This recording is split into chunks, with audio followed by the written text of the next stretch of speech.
ಈ ರಕ್ಷಾಬಂಧನಕ್ಕೆ ಏನಾದರೂ ಸ್ವೀಟ್ ಮಾಡ್ಕೋಬೇಕು ಅಂತ ಅನಿಸಿದ್ರೆ ಇನ್ಸ್ಟೆಂಟಾಗಿ ಒಂದು 5 ನಿಮಿಷ ಇದ್ದರೆ ಸಾಕು, ಪಟಾಪಟ್ ಅಂತ ಮಾಡ್ಕೋಬಹುದು. ರಕ್ಷಾಬಂಧನಕ್ಕಾದರೂ ಪರವಾಗಿಲ್ಲ, ಅಥವಾ ಕೃಷ್ಣ ಜನ್ಮಾಷ್ಟಮಿ ಬರ್ತಾ ಇದೆ ಅದಕ್ಕಾದರೂ ಪರವಾಗಿಲ್ಲ, ಪಟಾಪಟ್ ಅಂತ ಮಾಡ್ಕೋಬಹುದು. ನಾನು Lekhana, welcome back to our channel. ಇಲ್ಲಿ ಫ್ರೆಶ್ ಆಗಿ ಕೊಕೊನಟ್ ಇದೆ, ಕೊಬ್ಬರಿ. ಇದನ್ನು ಮೇಲೆ ಇರೋ ಬ್ರೌನ್ ಪಾರ್ಟ್ ಎಲ್ಲ ತೆಗೆದು ಈ ರೀತಿ ಚಿಕ್ಕದಾಗಿ ಕಟ್ ಮಾಡಿ ಇಟ್ಕೊಂಡಿದ್ದೀನಿ. ಅಥವಾ ಮನೆಯಲ್ಲಿ ಕೊಬ್ಬರಿ ಇದ್ರೂ ಅದನ್ನು ಉಪಯೋಗಿಸ್ಕೋಬಹುದು. ಈಗ ಇದನ್ನ ಒಂದು ಮಿಕ್ಸಿ ಜಾರಿಗೆ ಸೇರಿಸ್ಕೊಂಡು ತರಿಯಾಗಿ ನೀಟಾಗಿ ಗ್ರೈಂಡ್ ಮಾಡ್ಕೊಬರೋಣ. ನೀರೇನು ಆ್ಯಡ್ ಮಾಡೋದು ಬೇಡ. ಇದನ್ನು ಇದೇ ರೀತಿ ಗ್ರೈಂಡ್ ಮಾಡ್ಕೊಬರೋಣ. ಈ ಸ್ವೀಟ್ ಅಂತೂ ತುಂಬಾನೇ ಚೆನ್ನಾಗಿರುತ್ತೆ, ಬಾಯಲ್ಲಿ ಇಟ್ಟರೆ ಮೆಲ್ಟ್ ಆಗುತ್ತೆ, ಅಷ್ಟು ಚೆನ್ನಾಗಿರುತ್ತೆ. ಇಲ್ಲಿ ನೋಡ್ತಾ ಇರಲ್ಲ, ಇಷ್ಟು ತರಿಯಾಗಿ ಆಗಿದೆ. ಈಗ ಪ್ಯಾನ್ಗೆ ಒಂದು 2 ಟೇಬಲ್ ಸ್ಪೂನ್ ಆಗೋಷ್ಟು ತುಪ್ಪ ಸೇರಿಸ್ಕೊಳ್ತಾ ಇದ್ದೀನಿ.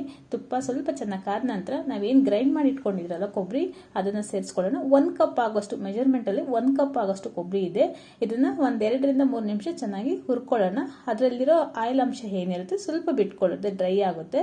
ನಂತರ ಇದಕ್ಕೆ ಅರ್ಧ ಕಪ್ ಆಗೋಷ್ಟು ಸಕ್ಕರೆನ ಆ್ಯಡ್ ಮಾಡ್ಕೊಳ್ತಾ ಇದ್ದೀನಿ. ಅಂದರೆ 1 ಕಪ್ ಮೆಜರ್ಮೆಂಟ್, 1 ಕಪ್ ಕೊಬ್ಬರಿ ತುರಿಗೆ ಅರ್ಧ ಕಪ್ ಆಗೋಷ್ಟು ಮಾತ್ರ ಸಕ್ಕರೆನ ಸೇರಿಸ್ಕೊಳ್ತಾ ಇದ್ದೀನಿ. ಅದೇ ರೀತಿ ಅರ್ಧ ಕಪ್ ಆಗೋಷ್ಟು ಹಾಲು ಸೇರಿಸ್ಕೊಳ್ತಾ ಇದ್ದೀನಿ. ಇಷ್ಟೇ ಇಂಗ್ರೀಡಿಯೆಂಟ್ಸ್, ಜಾಸ್ತಿ ಏನು ಆ್ಯಡ್ ಮಾಡ್ಕೊಳ್ಳೋ ಅವಶ್ಯಕತೆ ಇಲ್ಲ. ಮನೆಯಲ್ಲಿ ಕೊಬ್ಬರಿ ಇದ್ರೆ ನಾವು ಪಟಾಪಟ್ ಅಂತ ಮಾಡ್ಕೋಬಹುದು.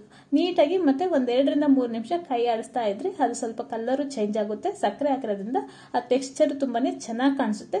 ನಂತರ ರುಚಿನೂ ಚೆನ್ನಾಗಿ ಬರುತ್ತೆ. ಒಂದು 5 ನಿಮಿಷ ಅದನ್ನ ರೋಸ್ಟ್ ಮಾಡ್ಕೊಂಡ್ರೆ ಸಾಕು, ಪಟಾಪಟ್ ಅಂತ ರೆಡಿ ಆಗುತ್ತೆ. ತುಂಬಾನೇ ಈಸಿಯಾಗಿ ಮಾಡ್ಕೋಬಹುದು. ಮತ್ತೆ ಇಷ್ಟಪಟ್ಟು ತಿಂತಾರೆ ಮನೇಲಿ, ಯಾರೇ ಆದ್ರೂ ತುಂಬಾ ಇಷ್ಟಪಟ್ಟು ತಿನ್ನೋ ಅಂತ ಸ್ವೀಟ್ ರೆಸಿಪಿ ಆಗುತ್ತೆ. ಇಲ್ಲಿ ನೋಡ್ತಾ ಇದ್ರಲ್ಲ, ಈ ರೀತಿ ನಾನು ರೋಸ್ಟ್ ಮಾಡ್ಕೊಳ್ತಾ ಇದ್ದೀನಿ. ಈ ರೀತಿ ಕಲರು ಚೇಂಜ್ ಆಗಿದೆ. ಈಗ ಕೊನೆಯಲ್ಲಿ 1/4 ಟೇಬಲ್ ಸ್ಪೂನ್ ಆಗೋಷ್ಟು ಏಲಕ್ಕಿ ಪೌಡರ್ನ ಇದಕ್ಕೆ ಆ್ಯಡ್ ಮಾಡ್ಕೊಳ್ಳೋಣ. ಅಷ್ಟೇ, ಬೇರೆ ಏನು ಇಂಗ್ರೀಡಿಯೆಂಟ್ಸ್ನ ಆ್ಯಡ್ ಮಾಡ್ಕೊಳ್ಳೋ ಅವಶ್ಯಕತೆ ಇಲ್ಲ. ಈಗ ಕೈ ಸ್ವಲ್ಪ ತೇವ ಮಾಡಿಕೊಂಡು ಈ ರೀತಿ ಮಾಡಿಕೊಂಡ್ರೆ ಉಂಡೆ ರೀತಿ ಬರ್ತಾ ಇದೆ ಅಂದರೆ ಇದು ಆಗಿದೆ ಅಂತ ಅರ್ಥ ಅಷ್ಟೇ. ಈಗ ಇದನ್ನ ಸ್ಟವ್ನ ಆಫ್ ಮಾಡ್ಕೊಳ್ಳೋಣ, ಪಕ್ಕಕ್ಕೆ ಇಟ್ಕೊಳ್ಳೋಣ. ಸ್ವಲ್ಪ ಆರಿದ ನಂತರ ಉಂಡೆ ಮಾಡ್ಕೋಬೇಕಾಗುತ್ತೆ, ಯಾಕಂದ್ರೆ ಬಿಸಿ ಇರೋದ್ರಿಂದ ಕೈಗೆ ತಾಗುತ್ತೆ. ಕೊನೆಯಲ್ಲಿ ಸ್ವಲ್ಪ ಏಲಕ್ಕಿ ಪೌಡರ್ ಮತ್ತೆ ನಿಮಗೆ ಇಷ್ಟ ಆದರೆ ಡ್ರೈ ಫ್ರೂಟ್ಸ್ನ ಆ್ಯಡ್ ಮಾಡ್ಕೋಬಹುದು. ನಾನಿಲ್ಲಿ ಜಸ್ಟ್ ಬಾದಾಮಿ ಮಾತ್ರ ಸೇರಿಸ್ಕೊಂಡು ನೀಟಾಗಿ ಮಿಕ್ಸ್ ಮಾಡ್ಕೊಳ್ತಾ ಇದ್ದೀನಿ. ನಂತರ ಇದನ್ನ ಸ್ಟವ್ ಆಫ್ ಮಾಡಿ ಪಕ್ಕಕ್ಕೆ ಇಟ್ಕೊಳ್ಳೋಣ. ಸ್ವಲ್ಪ ತಣ್ಣಗಾದ ನಂತರ ಉಂಡೆ ಮಾಡ್ಕೊಳ್ಳೋಣ. ಇಷ್ಟೇ ಇಂಗ್ರೀಡಿಯೆಂಟ್ಸ್ನ ಉಪಯೋಗಿಸ್ಕೊಂಡು ಮನೇಲಿ ಮಾಡಿ ನೋಡಿ, ತುಂಬಾನೇ ಟೇಸ್ಟ್ ಚೆನ್ನಾಗಿ ಬರುತ್ತೆ. ಅಥವಾ ನಮಗೆ ಉಂಡೆ ಮಾಡೋದು ಬೇಡ ಅಂದ್ರೆ ಬರ್ಫಿ ರೀತಿ ಬೇಕಿದ್ರೂ ಕಟ್ ಮಾಡ್ಕೋಬಹುದು. ಒಂದು ಪ್ಲೇಟ್ ಮೇಲೆ ನಾವು ಸ್ಪ್ರೆಡ್ ಮಾಡಿಕೊಂಡು ಸ್ವಲ್ಪ ಆದ ನಂತರ ಇದನ್ನ ಕಟ್ ಮಾಡ್ಕೋಬಹುದು.